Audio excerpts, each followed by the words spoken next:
সময় শুরু।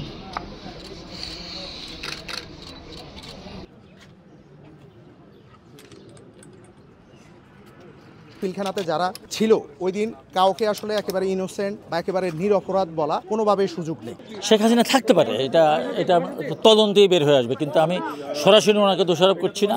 তদন্তের মাধ্যমে এটা প্রমাণিত হতে পারে। আমাদের মূলত প্রথম থেকে দাবি ছিল দুইটা, একটা হচ্ছে কি একটা স্বাধীন তদন্ত কমিশন তৈরি করা, ওটাকে আমরা জুডিশিয়াল এনকোয়ারি কমিশন প্রথমে চেয়েছিলাম, এবং আরেকটা হচ্ছে যে একটা যেন শহীদ সেনা দিবস এই দিনটিকে ঘোষণা করা হয়। দ্বিতীয় যে দাবিটা সেটা হচ্ছে কি একটা রিমেম্বারেন্স এবং কমেমোরেশনের জন্য, যে এত বছর ধরে শুধুমাত্র আর্মি লিস্ট অনুসারে আমাদের বাবারা শহীদ ছিলেন, আজকের বাংলাদেশের লিস্ট অনুসারে আমাদের বাবারা শহীদ, তাদের এই মর্যাদা দেয়া হলো। তবে আসলে বিচার প্রক্রিয়া অনেক লম্বা এবং আমরা আশাবাদী যে আমরা আসলে এইবারে বিচার পাবো। আপনারা দেখেছেন যে অনেকে জামিন পাচ্ছে, এখন সেই বিষয়ে আমাদের কোনো মন্তব্য নেই, কারণ বিচার বিভাগ যদি কাউকে জামিন দিয়ে থাকে সেটা একান্ত তাদের ব্যাপার। দ্বিতীয় হচ্ছে যে আপনারা জানেন যে বিডিআরের অভ্যন্তরীণ একটা আইন ছিল, 7 বছর পর্যন্ত ম্যাক্সিমাম সাজা সেখানে ছিল, এবং ব্যাটালিয়নের অধিনায়কের সামারি ট্রায়াল ছিল।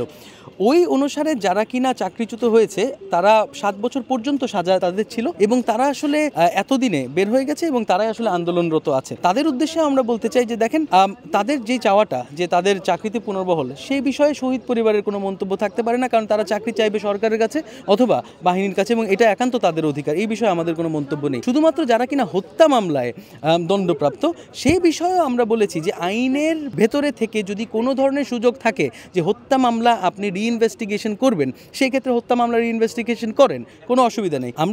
আমি যতটুকু আইন বুঝি সেটা হচ্ছে যে হত্যা মামলা যেখানে কিনা কোর্ট কগনাইজেন্সে একটা ম্যাটার নিয়েছে, সেই ক্ষেত্রে আবার রিইনভেস্টিগেশন হয় না।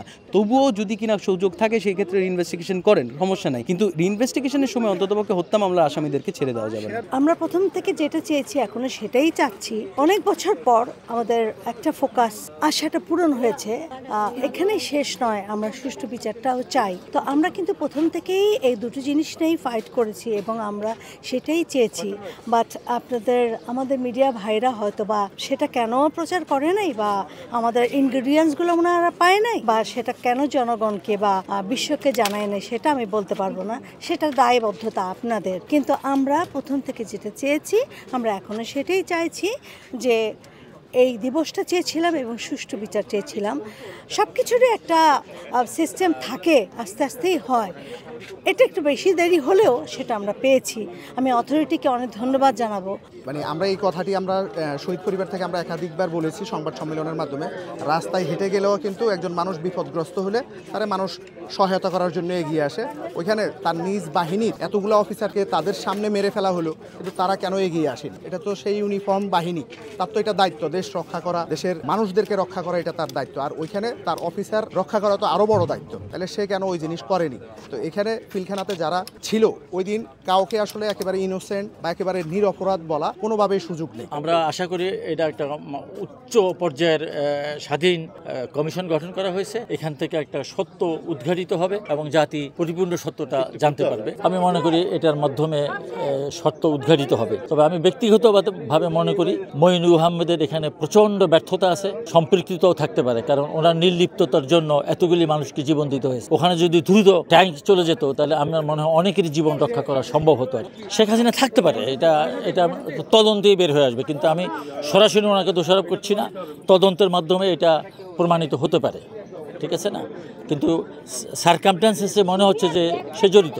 যারা এই গত 15 বছর স্বৈরাচারকে সার্বিকভাবে সর্বাত্মকভাবে সহযোগিতা করছে, এইরকম একটা জাতীয় শোক দিবসে এই স্বৈরাচারের দোসররা এখানে এসে হয়েছে। আবার দেখলাম যে বিভিন্ন মিডিয়া তাকে হাইলাইট করছে, এটা দুঃখজনক। এটা মিডিয়ার আমি মনে করি একটা ন্যাক্কারজনক কাজ, যে সমস্ত মিডিয়ায় জিএম কাদের ছবি আজকে নিয়েছে এবং প্রচার করার চিন্তা করতেছে। এটা এদের জন্য এই সমস্ত মিডিয়াকে আমি ধিক্কার জানাচ্ছি।